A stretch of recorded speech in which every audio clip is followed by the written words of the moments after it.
Selamat datang kembali. Kali ini kita akan bahas lebih dalam bab 2 dari buku Measure What Matters. Ya, betul. Fokus kita nih ke sosok Andy Grove. Dia kan yang sering disebut Bapak OKR ya. Benar sekali. Kita mau lihat gimana dia merancang dan menanamkan sistem tujuan yang terstruktur ini di Intel. Sumbernya jelas lah ya, buku John Doerr. Tujuannya, ya biar kita paham gitu, dasar pemikiran Grove itu apa, dan kenapa sistemnya ini jadi fundamental banget. Penting ini. Coba bayangin deh, sebuah sistem dari tahun 70-an, dibuat sama insinyur yang awalnya kayaknya nggak diunggulkan jadi pemimpin utama gitu. Iya. Sekarang malah jadi andalan perusahaan raksasa kayak Google dan banyak lagi. Gimana ceritanya ya? Oke, mari kita gali lebih dalam. Mari. Andy Grove ini kan figur yang menarik ya di Intel. Kalau dibanding pendiri lain kayak Moore atau Noyce, dia itu kayaknya bukan pilihan utama gitu untuk mimpin. Betul, dia lebih ke operations guy awalnya. Nah, pengalamannya di Fairchild itu katanya sangat membentuk dia, terutama soal orientasi pencapaian. Iya, ini kunci. Dia lihat Fairchild itu, bagus sih menghargai keahlian, tapi kok kayaknya abai sama hasil nyata gitu. Oh, jadi lebih ke teori daripada praktek. Bisa dibilang gitu. Makanya Grove di Intel tuh menekankan banget. Dia bilang, hampir nggak penting apa yang Anda tahu. Yang penting itu apa yang bisa Anda lakukan dengan apapun yang Anda tahu dan benar-benar capai. Wah, dalam ya. Banget. Ini bukan sekedar bikin slogan Intel delivers, tapi jadi etos kerja. Harus ada bukti konkret. Tapi konsep ini nggak ujuk-ujuk muncul gitu aja kan ya. Pasti ada pengaruhnya. Tentu. Grove itu dia terinspirasi dari Peter Drucker, konsep Management by Objectives, MBO itu. MBO. Udah sering dengar itu. Nah, tapi Grove nggak nelan mentah-mentah. Dia lihat MBO di lapangan tuh ada kelemahannya. Seperti apa tuh? Seringnya, MBO itu terkait erat sama bonus atau kompensasi. Akibatnya, orang jadi takut ambil risiko. Oh, jadi main aman ya, biar bonus nggak hilang. Persis. Takut target nggak tercapai, nanti malah nggak dapat apa-apa. Jadi ya, targetnya nggak ambisius. Belum lagi MBO itu cenderung kaku, turunnya dari atas ke bawah, lama prosesnya. Jadi Grove lihat MBO itu idenya bagus, tapi implementasinya bisa kurang pas gitu ya? Tepat sekali. Dia lihat potensinya, tapi juga jebakannya. Nah, OKR versi Grove ini adalah upaya dia buat nyempurnain MBO. Gimana cara nyempurnainnya? Dibikin lebih lincah, lebih gesit, dan fokusnya benar-benar ke hasil, bukan sekedar aktivitas centang-centang atau checklist yang ujung-ujungnya cuma buat kompensasi. Oke. Pergeseran pentingnya di sini, dia memisahkan antara tujuan yang ambisius dengan, katakanlah, hukuman kalau gagal. Supaya apa? Supaya orang berani bikin terobosan. Menarik. Dan sekitar tahun 1971, dia mulai tuh terapkan ini di Intel. Gimana persisnya OKR ala Grove ini bekerja waktu itu? Jadi, dia bedain dua hal penting. Pertama, objectives atau tujuan, ini arahnya harus signifikan, konkret, kalau bisa inspiratif. Contohnya gimana? Contohnya, katakanlah, mendominasi pasar komponen mikrokomputer kelas menengah. Itu objektifnya. Oke, jelas arahnya. Terus yang kedua? Yang kedua, key results atau hasil utama. Nah, ini tolok ukurnya. Harus spesifik, dan yang paling penting, terukur. Untuk mencapai objektif tadi. Contoh QR-nya?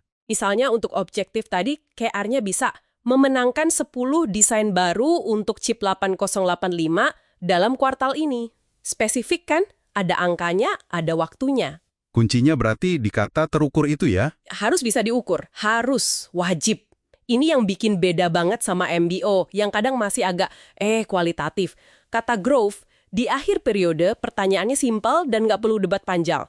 Apakah saya melakukannya atau tidak? Ya, tidak. Hitam putih berarti ya? Iya, nggak ada area abu-abu. Kejelasan ini memaksa kita fokus pada apa yang benar-benar penting buat diukur dan dicapai. Nah, dari sistem awal yang dia bangun ini, kan muncul prinsip-prinsip inti OKR yang kayaknya masih relevan banget sampai sekarang. Betul, ada beberapa warisan penting dari Grove soal ini. Pertama, prinsip less is more. Maksudnya? Jangan kebanyakan OKR dalam satu siklus. Fokus aja ke 3-5 yang paling penting. Paling vital, kalau kebanyakan, ya fokusnya pecah. Masuk akal. Terus?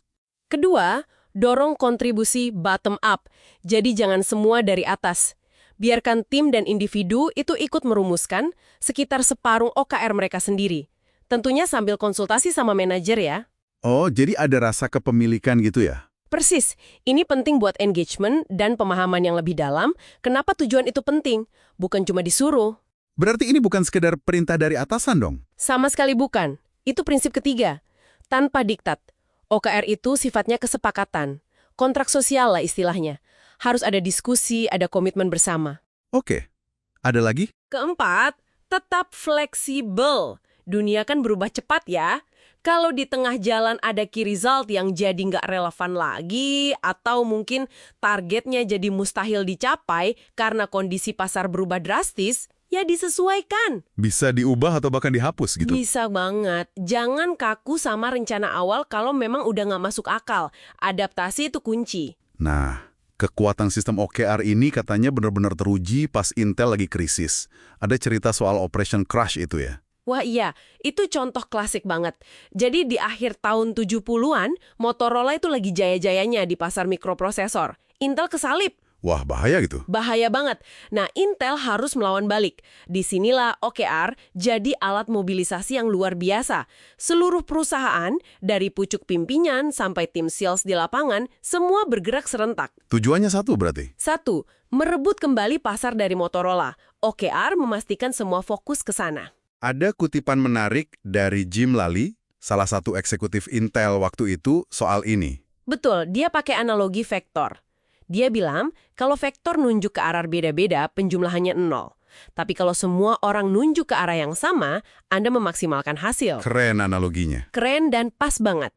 OKR itu memastikan semua vektor di Intel waktu itu mengarah ke target Operation Crash. Dan hasilnya, mereka berhasil melampaui target 2000 design wins. Ini bukti nyata kekuatan alignment dan fokus yang diciptakan OKR. Luar biasa ya dampaknya. Nah, kalau kita tarik nih ke masa kini, ke konteks kerja kita sekarang, apa relevansinya buat Anda yang lagi dengerin? Oh, sangat relevan. Banget malah. Prinsip-prinsip growth ini bisa dibilang abadi ya. Fokus pada prioritas, ukur apa yang benar-benar penting, pastikan semua tim bergerak ke arah yang sama, dan jangan lupa beradaptasi saat diperlukan. Di dunia kerja sekarang yang serba cepat, banyak distraksi. Justru itu, kemampuan buat menetapkan tujuan yang jelas dengan hasil yang terukur itu jadi kunci sukses eksekusi.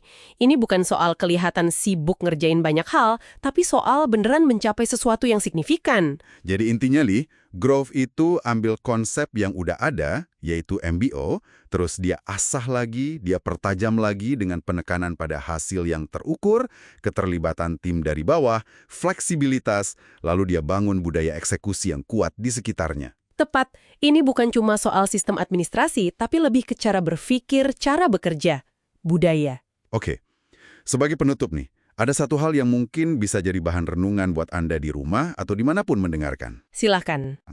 Seberapa jelas Anda udah mendefinisikan garis finish yang bisa diukur? Bukan daftar kerjaan ya, tapi hasil akhirnya. Betul. Bukan to-do list, tapi outcome-nya. Coba pikirkan deh, apa satu aja hasil utama, key result, yang paling signifikan dan paling terukur yang bisa Anda pasang untuk tujuan objektif Anda yang paling penting saat ini? Pertanyaan bagus untuk refleksi. Semoga bermanfaat ya. Sampai jumpa di pembahasan kita berikutnya.